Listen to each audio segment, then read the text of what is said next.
Hello, hello tout le monde, mes parents et futurs parents intentionnels. Ah oui. Et bienvenue dans notre première capsule. Et le thème d'aujourd'hui est une méthode efficace pour éviter de crier sur vos enfants. Ah oui. Je m'appelle Sipokamchi Alice Fernande, éducatrice d'enfants et futurs parents intentionnels. Avant de commencer, je vais souligner quelque chose. Je sais que beaucoup d'entre vous avez vu le thème de cette capsule et vous êtes posé la question, est-ce qu'on est ici chez les Blancs?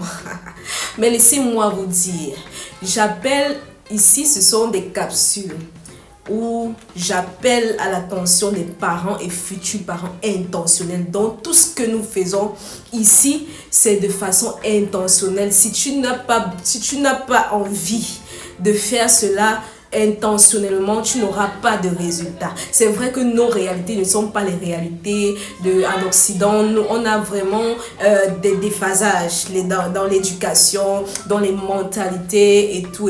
Mais c'est possible. C'est très possible si tu es intentionnel. Dans son livre « La communication non violente », Dr. Marshall Rosenberg, c'est l'un des livres des best-sellers vendus dans le monde, vraiment qui est recommandé. Je vous recommande, mes parents et futurs parents intentionnels, si vous voulez avoir une meilleure communication avec les gens autour de vous et avec vos enfants.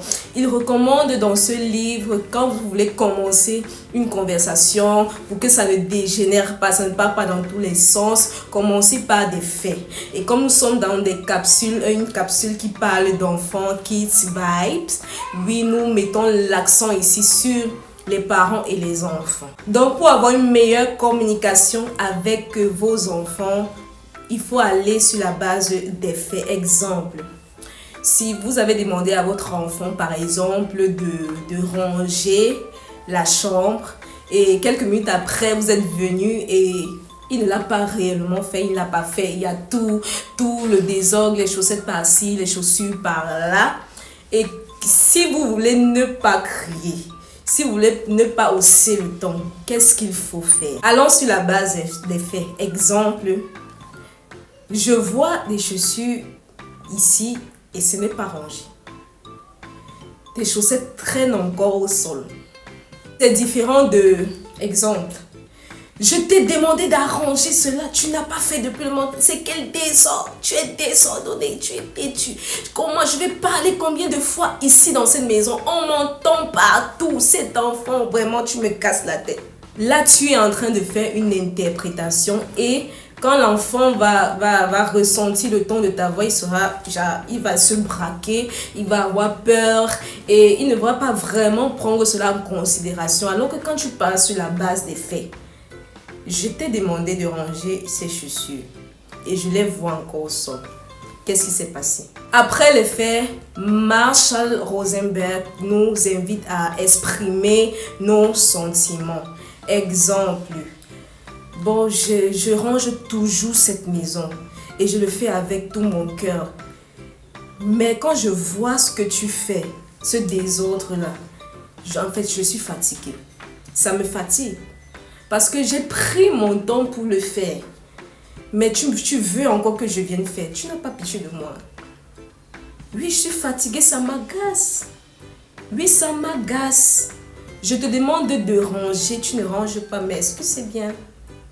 Et là, vous atterrissez sur vos besoins. Parce que vos besoins, c'est de voir la maison rangée. Normalement, oui. Mais l'enfant, lui, il ne comprend pas souvent ça. Mais c'est important d'exprimer vos sentiments. C'est important d'exprimer vos besoins. Vous dites, j'aime quand la maison est propre. Et là, maintenant, vous posez votre demande. Est-ce que tu peux m'arranger ces chaussures que je vois que je t'ai demandé d'arranger et tu ne l'as pas fait? Moi, je veux que ma maison soit propre. C'est bien de vivre dans une maison propre, n'est-ce pas? Mais pourquoi tes chaussures sont là-bas? Pourquoi les chaussettes sont ici? Donc, vous posez votre demande et il va faire parce qu'il sait que maman veut une maison qui est propre. Oui, en pratique, ce n'est pas vraiment facile, mais je vous prie, d'être vraiment intentionnel. Sans l'intentionnalité, on ne peut rien faire. On va toujours dire que ce sont des trucs des blancs et c'est ce qu'on dit. C'est ce qu'on dit toujours, ça, ce sont des trucs des blancs. Mais moi, je pense qu'il faut être intentionnel pour avoir une meilleure communication avec votre enfant. Et cela s'applique dans tous les aspects de la vie, avec vos relations, les couples, les gens que vous rencontrez au quotidien.